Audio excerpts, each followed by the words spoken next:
Screen share करता हूँ। Okay and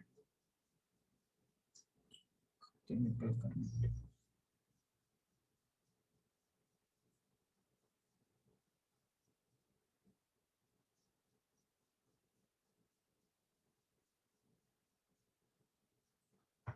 ठीक है, यहाँ पे बात करते हैं।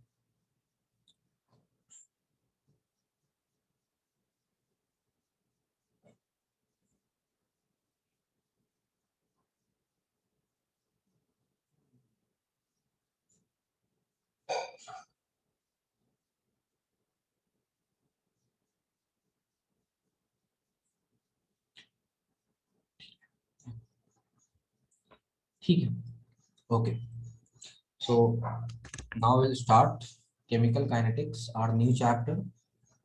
Okay.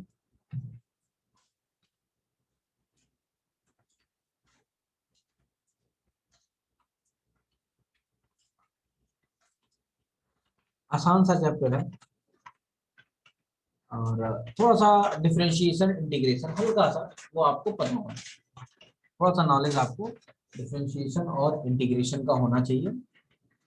और अगर ऐसा है तो आप आसानी से ये चैप्टर को बड़े ही आसान से, बड़े ही आराम से, बड़े ही आसानी से इस चैप्टर की बात आप कर सकते हैं।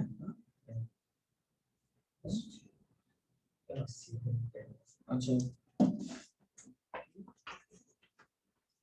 ओके, तो चलिए आगे बात करते हैं। हम लोग आगे बात करते हैं। देखिए कि केमिकल काइनेटिक्स में दो तीन क्वेश्चंस ऐसे होते हैं जो कि बड़े ही इंपॉर्टेंट होते हैं। ओम ओम ओम चाल के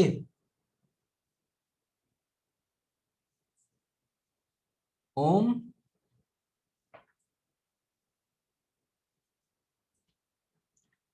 नहीं बोले, चलिए ठीक, ओके। तो केमिकल पूरे फिजिकल केमिस्ट्री में तीन क्वेश्चन आपके बड़े ही इंपॉर्टेंट होते हैं। तीन क्वेश्चन, ठीक है।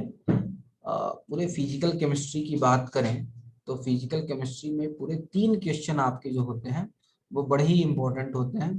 ओके, और वो है आपका सबसे पहला क्वेश्चन। फिजिकल केमिस्ट्री का सबसे पहला क्वेश्चन जो आप करते हैं वो ये होता है कि whether reaction will happen or not, reaction will happen or not, कोई भी रिएक्शन होगा कि नहीं होगा, ठीक है, कोई भी रिएक्शन होगा या फिर नहीं होगा, ठीक है। इसका जवाब आपको जो मिलता है, इसका जवाब आपको मिलता है चैप्टर में जिसका नाम है थर्मोडायनेमिक्स। थर्मोडायनेमिक्स, ठीक है। दूसरा जो क्वेश्चन होता है केमिस्ट्री का वो होता है अगर हो रहा है, इफ यस। क्वेश्चन ये है रिएक्शन विल हैपन और नॉट, पहला क्वेश्चन है if yes at what rate, किस रेट से होगा। और इसका जो हमें जवाब मिलता है किस रेट से होगा, इसका जवाब जो हमें मिलता है वो होता है, वो जो मिलता है उसका जवाब मिलता है केमिकल काइनेटिक्स में, केमिकल काइनेटिक्स। तीसरा जो क्वेश्चन है हमारा फिजिकल केमिस्ट्री जो हम डील करते हैं तीसरे क्वेश्चन से, वो जो होगा एट व्हाट अमाउंट, या फिर किस हद तक होगा रिएक्शन, किस हद तक होगा, यानी कि what would be the concentration of product, ठीक है। अगर हो रहा है इफ यस, तीसरा क्वेश्चन है if yes then what is the amount of product, what is the amount of product, ठीक है। और इसका जो हमें जवाब मिलता है वो ऑलरेडी हम ये जवाब ढूंढ चुके हैं, ठीक है।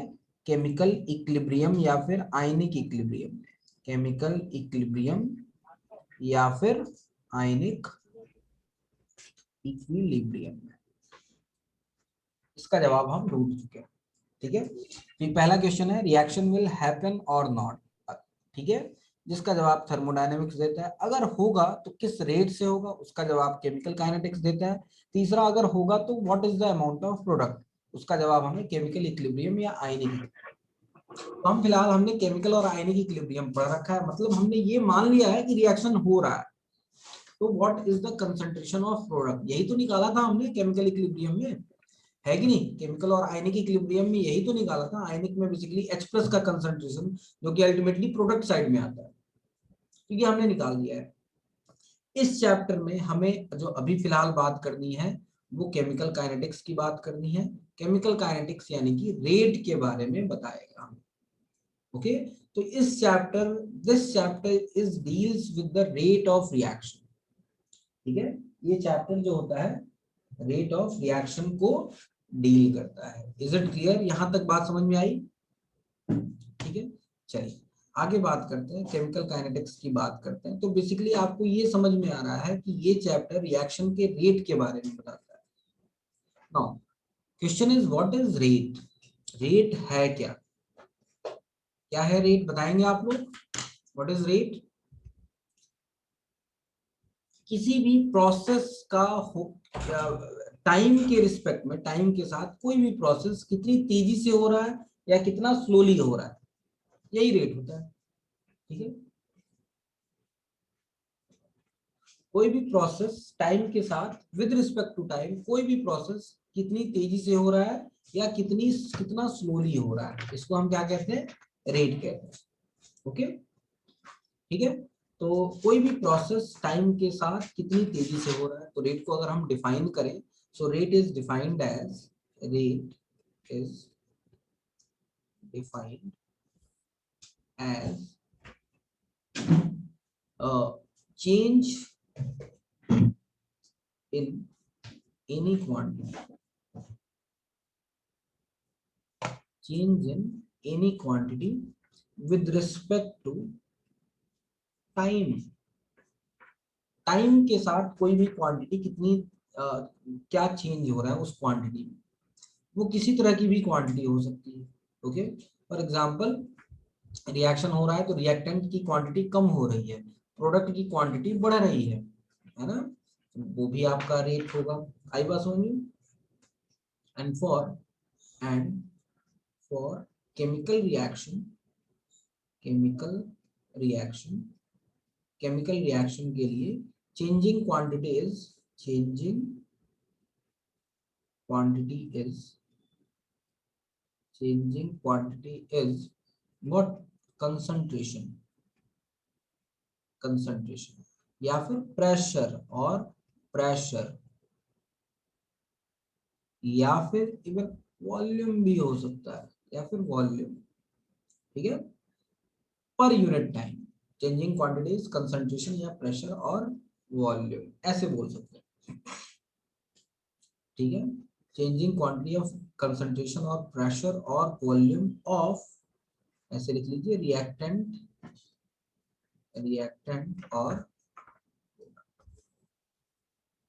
यानी कि प्रोडक्ट या रिएक्टेंट का कंसंट्रेशन कितनी तेजी से चेंज हो रहा है। रिएक्टेंट का कंसंट्रेशन डिक्रीज होता है, प्रोडक्ट का कंसंट्रेशन इंक्रीज होता है। तो रिएक्टेंट के कंसंट्रेशन के घटने की दर, हिंदी में कह लीजिए रिएक्टेंट के कंसंट्रेशन के घटने की जो दर होती है उसी को रेट कहते हैं। यानी कि रेट की सिंपली यहाँ पे अगर मैथमेटिकली डिफाइन करें रेट को, सो रेट, अगर एक रिएक्शन लिखें अगर हम A गिव B, तो यहाँ से रेट जो डिफाइन करेंगे वो हो जाएगा change in concentration of A divide by time, या फिर change in concentration of B divide by time, delta T लिख सकते हैं। Change in concentration of A divide by time या फिर change in concentration of B divide by time, this is your rate. Is it clear, ठीक है यहां तक, चलिए ओके। अब type of reaction on the basis of rate, कोई भी रिएक्शन रेट के बेसिस पे कितने तरह का होता है, इसकी थोड़ी बात कर ले हम। Type of reaction on the basis of rate, next is type of reaction on the basis of rate. Rate के बेसिस पे, रेट के बेसिस पे रिएक्शन कितने तरह के होते हैं? तो बेसिकली तीन तरह के होते हैं, तीन तरह के होते हैं। रेट के बेसिस पे रिएक्शन जो होते हैं वो तीन तरह के होते हैं। जो पहला रिएक्शन कह लीजिए, पहला रिएक्शन है वो होगा आपका रेट के बेसिस पे। जो पहला रिएक्शन होगा very fast reaction, very fast reaction. क्या होता है ये वेरी फास्ट रिएक्शन? एक ऐसा रिएक्शन जो कि बहुत तेजी से हो जाए। कोई एग्जांपल बताएगा? बहुत तेजी से जो रिएक्शन हो जाता है within fraction of second, जो रिएक्शंस हो जाते हैं, they are known as very fast reaction. बताइएगा जरा कौन होते हैं वो ऐसे रिएक्शन जो कि बहुत ही फास्ट होते हैं? कौन होते हैं?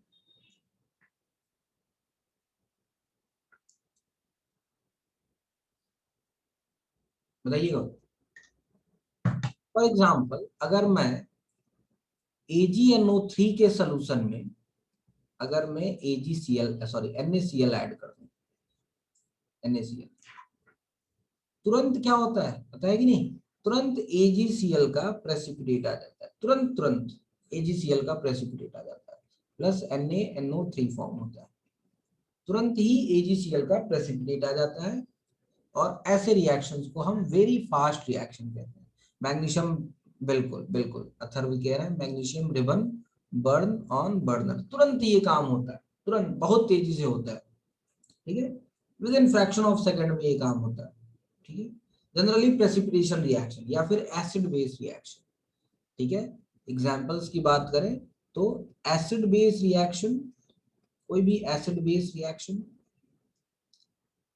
या फिर दूसरा बात करें प्रेसिपिटेशन रिएक्शन, प्रेसिपिटेशन रिएक्शन। ऐसे रिएक्शंस बहुत ही फास्ट होते हैं। सोडियम विद वाटर, बिल्कुल कह रहे हैं, सोडियम विद वाटर, ये भी एसिड बेस रिएक्शन, ये रेडॉक्स रिएक्शन है कह सकते हैं।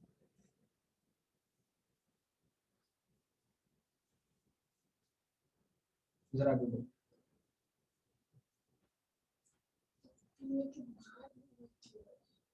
दूध पीने के बाद भी हो रहा है उल्टी? पीने से पहले नहीं हुआ है? नहीं, बस बिस्किट खाए, थोड़ा थोड़ा सा बिस्किट खाए, फिर उल्टी हो रहा है, फिर दूध थोड़ा सा पिए, फिर उल्टी हो रहा है।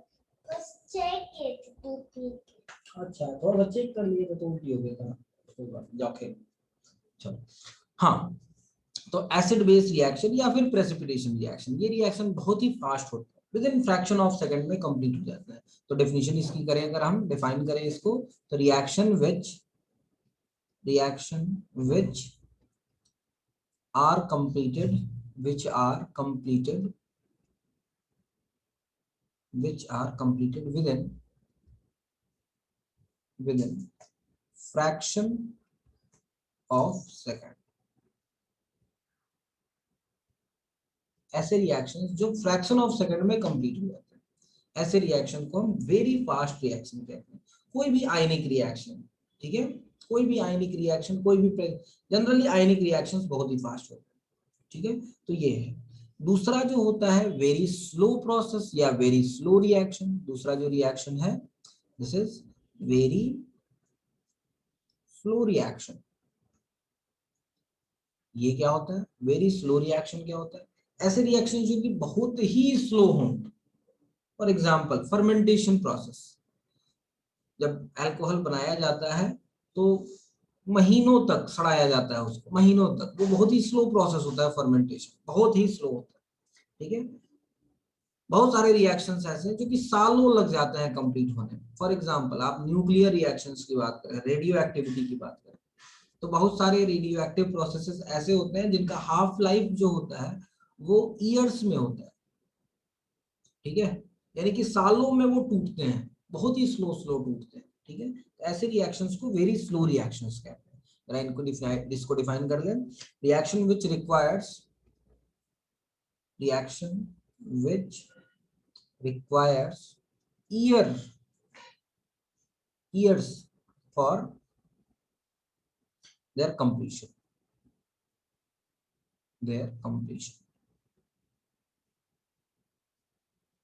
ऐसे रिएक्शन जो उनको कंप्लीट होने में ईयर्स लगते हैं, ठीक है, इसको हम वेरी स्लो रिएक्शन कहते हैं। इस रिएक्शन का कोई प्रैक्टिकल इंपॉर्टेंस नहीं है। इवन वेरी फास्ट रिएक्शंस जो होते हैं उनका भी कोई बहुत ज्यादा प्रैक्टिकल इंपॉर्टेंस नहीं है, तुरंत हो जा रहा है।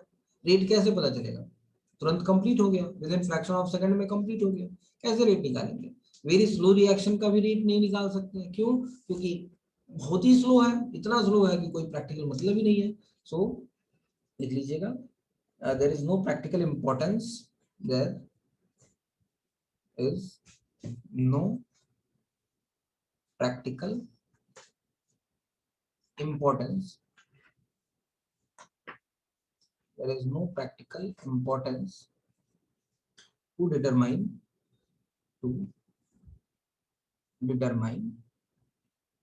rate of these reactions, ठीक है, ओके। जैसे एग्जाम्पल के तौर पे फर्मेंटेशन सालों तक ये प्रोसेस होता है। रस्टिंग ऑफ आयरन ये भी सालों तक ये प्रोसेस चलता है। इनका भी कोई मतलब नहीं है हमारे लिए। हमारे लिए जो मतलब है वो ऐसे रिएक्शन जो कि एक मॉडरेट रेट से चले, ना तो बहुत फास्ट नहीं बहुत स्लो, विद इन 2-4 घंटे 5 घंटे में, बहुत ज्यादा से ज्यादा तो एक दिन के अंदर वो कंप्लीट हो जाए, ठीक है। ऐसे रिएक्शंस का हमारे लिए कुछ प्रैक्टिकल इंपॉर्टेंस है। तो ये तीसरे टाइप का रिएक्शन है जो कि मॉडरेट रिएक्शन कहते हैं। मॉडरेट रिएक्शन, ठीक है। क्या होता है? ऐसे रिएक्शन जो फाइनाइट टाइम में खत्म हो जाए। The reaction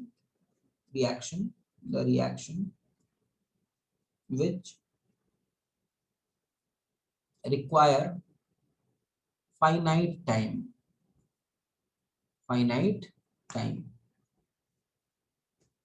the reaction which require finite time for their completion, complete होने में एक फाइनाइट टाइम लगता है, ठीक है। And which can be measured practically,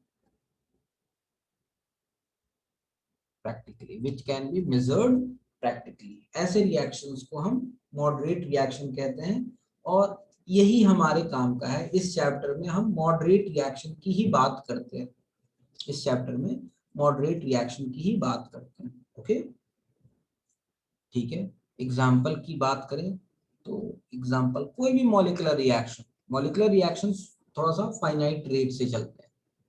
molecular reaction is recording, yes बेटा, ठीक है। मॉलिक्यूलर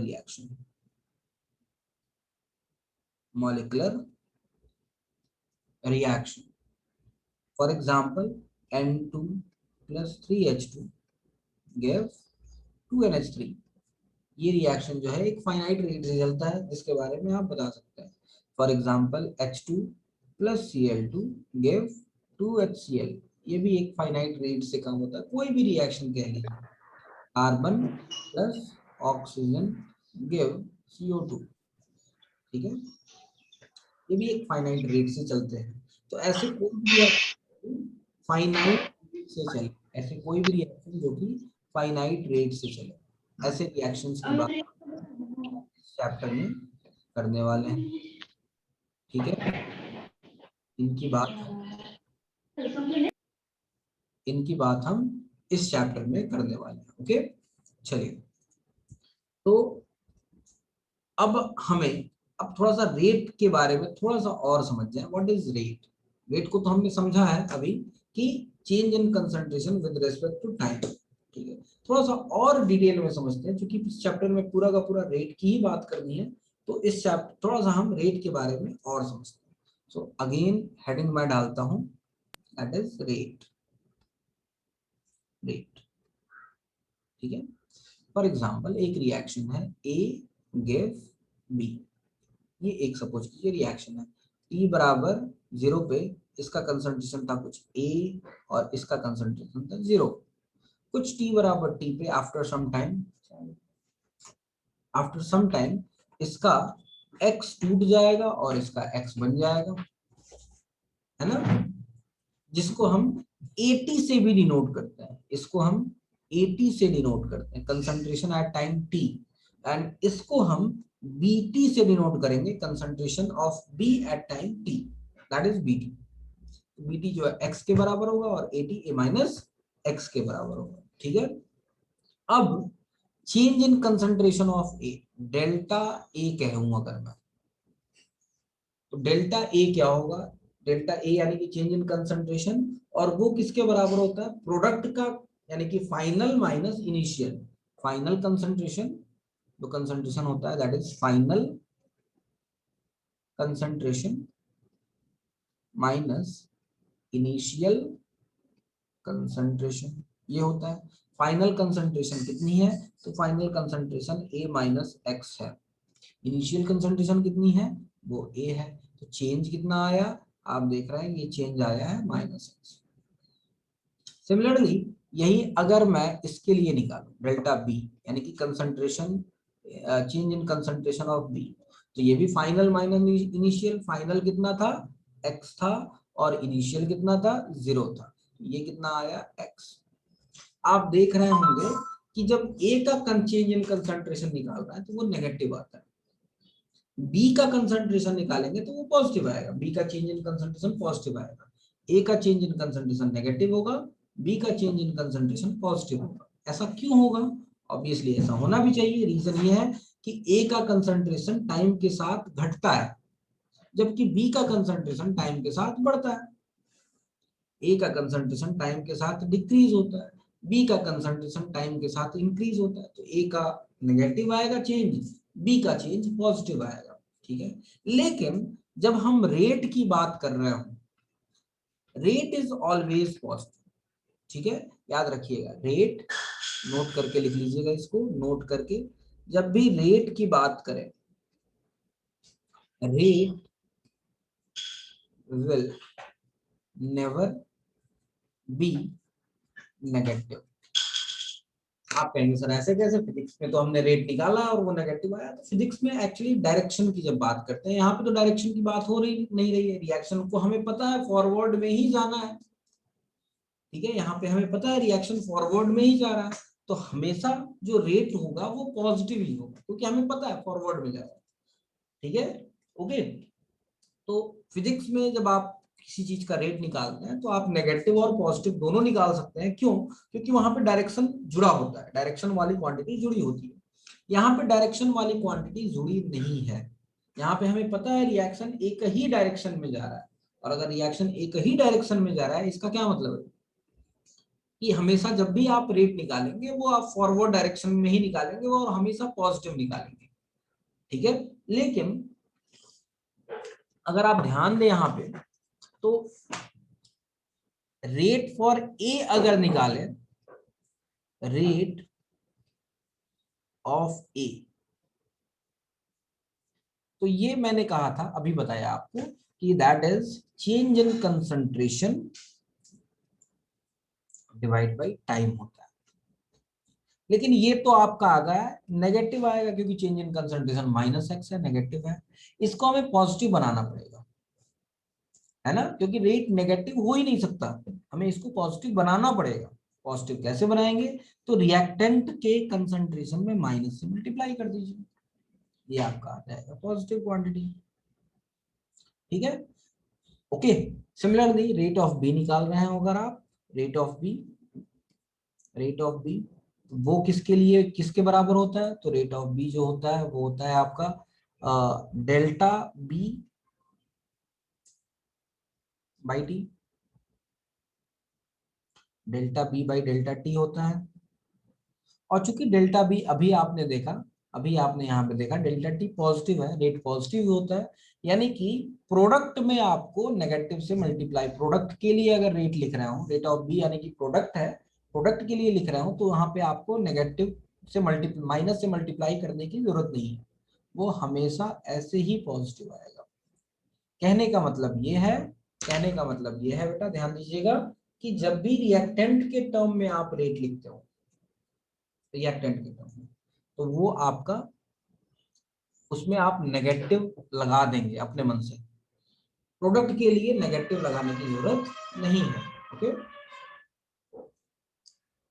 क्लियर है? बात समझ में आ गया? चलिए जरा कॉपी कलम उठा लीजिए।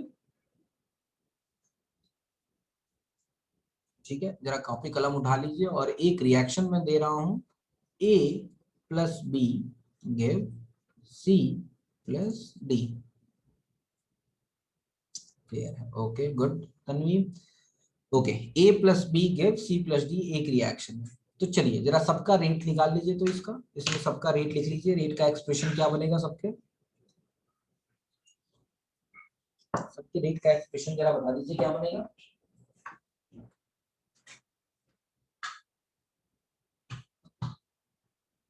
सबके रेट का एक्सप्रेशन जरा बता दीजिए मुझे क्या बनने वाला है।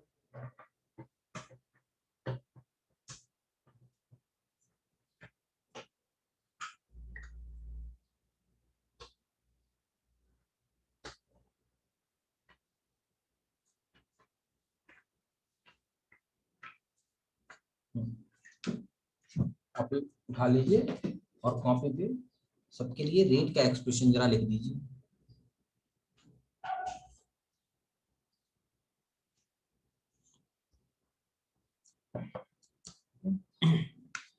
आई होप आपने कर लिया होगा।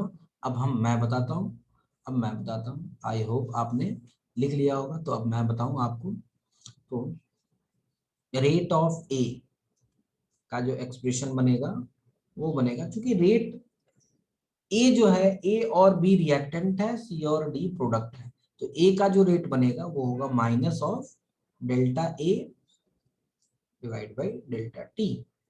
रेट ऑफ बी क्या होगा, rate of B that is equals to minus of, क्योंकि बी भी रिएक्टेंट है, तो minus of delta B divide by delta T. Rate of C क्या होगा, रेट ऑफ सी, ठीक है, ये होगा आपका प्लस, क्योंकि सी प्रोडक्ट है, सी जो है वो प्रोडक्ट है, तो plus of delta C divide by delta T. And rate of D क्या हो जाएगा, rate of D that is equals to plus, plus क्यों, क्योंकि प्रोडक्ट है, प्रोडक्ट के लिए प्लस, रिएक्टेंट के लिए माइनस, अपने आप मल्टीप्लाई कर देंगे। So plus delta of D divide by delta T, ये होगा रेट। Is it clear? ठीक है, यहाँ पे कोई कंफ्यूजन? चलिए आगे बढ़ते हैं। अगर मैं इसकी वैल्यू निकालूं, तो मैं अगर मानूं कि स्टार्टिंग में इसका कुछ ए था, इसका कुछ बी था, इसका जीरो था, इसका जीरो था, टी बराबर जीरो पे, तो टी बराबर टी पे क्या हो जाएगा, इसके ए में से कुछ एक्स टूटेगा, इसके बी में से भी कुछ एक्स टूटेगा, इसका भी एक्स बनेगा, इसका भी एक्स बनेगा। तो माइनस ऑफ डेल्टा ए किसके बराबर आ जाएगा, दिस माइनस दिस, यानी कि x माइनस एक्स, और उसमें माइनस से मल्टीप्लाई करेंगे, x डिवाइड बाई टी। यहाँ पे अगर देखें तो ये भी x बाई टी आएगा, ये यहाँ देखें ये भी x बाई टी आएगा, यहाँ देखें ये भी x बाई टी के बराबर ही आएगा, आएगा कि नहीं आएगा? ठीक है, तो rate of A x by T है, रेट ऑफ बी भी एक्स बाई टी है, रेट ऑफ सी भी एक्स बाई टी है, रेट ऑफ डी भी एक्स बाई टी है, और इसी को हम रेट ऑफ रिएक्शन भी कहते हैं। ठीक है, आ रही बात समझ में? तो रेट ऑफ रिएक्शन का जो फॉर्मूला होगा, rate of reaction, rate of reaction, जिसको हम शॉर्ट फॉर्म में आर ओ आर भी कहेंगे बार बार, रेट ऑफ रिएक्शन, ये किसके बराबर होगा, तो वो हर मतलब सबके लिए किसी के भी टर्म से आप लिख सकते हैं, किसी भी के भी टर्म में लिख सकते हैं। रेट ऑफ रिएक्शन जो होगा minus of delta A by delta T, and that is equal to B के टर्म में लिखें, so minus of delta B by delta T. C के टर्म में लिखें तो plus of delta C by delta T, और अगर D के टर्म में लिखें तो plus of delta D by delta T, और सबके लिए इसकी वैल्यू जो होगी x बाई टी के बराबर होनी है कि नहीं होनी है? समझ में आ गई बात? So this is rate of reaction. I hope यहां तक क्लियर है। आई होप यहां तक कोई समस्या नहीं है, सारी चीजें क्लियर है, बताइएगा। Clear. Okay good her good, ठीक है, यहाँ तक कोई समस्या नहीं है, वेरी गुड। आसान टॉपिक है, बहुत ही इजी टॉपिक है। आयनिक इक्विलिब्रियम थोड़ा सा टफ टॉपिक था, ये आसान टॉपिक रहेगा। मैथ्स के स्टूडेंट के लिए खासकर ये आसान टॉपिक होता है। रीजन ये है आसान होने का, क्योंकि डिफरेंशिएशन और इंटीग्रेशन, और वो भी बड़े बेसिक डिफरेंशिएशन इंटीग्रेशन होते हैं, बहुत ही बेसिक डिफरेंशिएशन इंटीग्रेशन होते हैं। तो ये टॉपिक आसान होगा, इसके क्वेश्चंस आपसे हो जाएंगे। ठीक है, ठीक है। आयनिक इक्विलिब्रियम में थोड़ा सा दिक्कत होता है, बढ़िया टॉपिक है, तो थोड़ी सी दिक्कत होती है। चलिए आगे बात करते हैं, हम बात करते हैं आगे, और अब हम बात करते हैं unit of rate. Next topic is unit of rate. अच्छा, इसके साथ एक प्रॉब्लम है जूम के साथ, 40 मिनट में ये बंद हो जाता है, तो आप लोग फिर से ज्वाइन करेंगे 40 मिनट के बाद, मैं फिर से रिकॉर्डिंग पे लगा दूंगा। ठीक है, तो चलिए यूनिट ऑफ रेट की बात करें, तो यूनिट ऑफ रेट कंसंट्रेशन है। आप देखें तो change in concentration per unit time, यही है। तो रेट की यूनिट क्या हो जाएगी? रेट की जो यूनिट होनी है उसकी बात करें अगर हम, तो चेंज इन कंसंट्रेशन, कंसंट्रेशन की यूनिट होती है मोल पर लीटर, यूनिट जो होगी रेट की वो होगी कंसंट्रेशन की यूनिट डिवाइड बाय टाइम की यूनिट। कंसंट्रेशन की यूनिट होती है मोल पर लीटर, और टाइम की यूनिट होती है सेकंड, या फिर इसको आप मोलैरिटी पर सेकंड भी, मोल पर लीटर को मोलैरिटी भी कह सकते हैं। ठीक है, तो यूनिट क्या बन जाएगी? दो यूनिट बन जाएगी, या तो आप ऐसे लिख लें mole litre inverse second inverse, या फिर मोलैरिटी सेकंड इनवर्स, ये बोल सकते हैं रेट की यूनिट, है ना। अच्छा, दूसरी चीज, गैसियस रिएक्शंस अगर है, ये फॉर एक्वस रिएक्शन है, for aqueous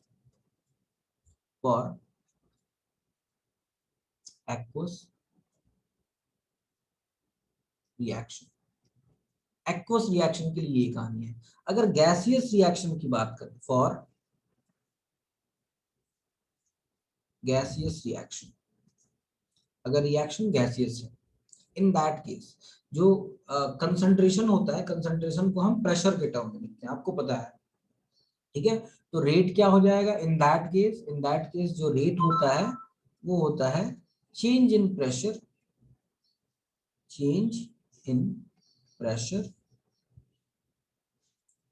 per unit time, ये होता है रेट की unit, change in pressure per unit time. Pressure की यूनिट होती है एटीएम, तो इसका यूनिट क्या हो जाएगा? ATM atmosphere divide by time की यूनिट सेकंड, तो ये आ जाएगा एटीएम पर सेकंड, ये भी रेट की यूनिट होगी गैसियस रिएक्शन के लिए। ठीक है, रिलेशन क्या होता है इन दोनों के बीच में? तो इन दोनों के बीच में रिलेशन थोड़ा सा देख लें, क्योंकि कई बार आपको प्रेशर में दिया जाता है वो कंसंट्रेशन में पूछता है, या फिर कंसंट्रेशन में दिया जाता है प्रेशर में पूछता है। तो रिलेशन क्या होगा? रिलेशन आपका हो जाएगा, हाँ चलिए रिलेशन को हम अभी 2 मिनट बात करेंगे, मैं मीटिंग को एंड कर रहा हूँ, फिर से स्टार्ट करते हैं, फिर से आप लोग तुरंत ज्वाइन कीजिएगा सेम मीटिंग आईडी के लिए, फिर से ज्वाइन कीजिएगा। Okay, thank you.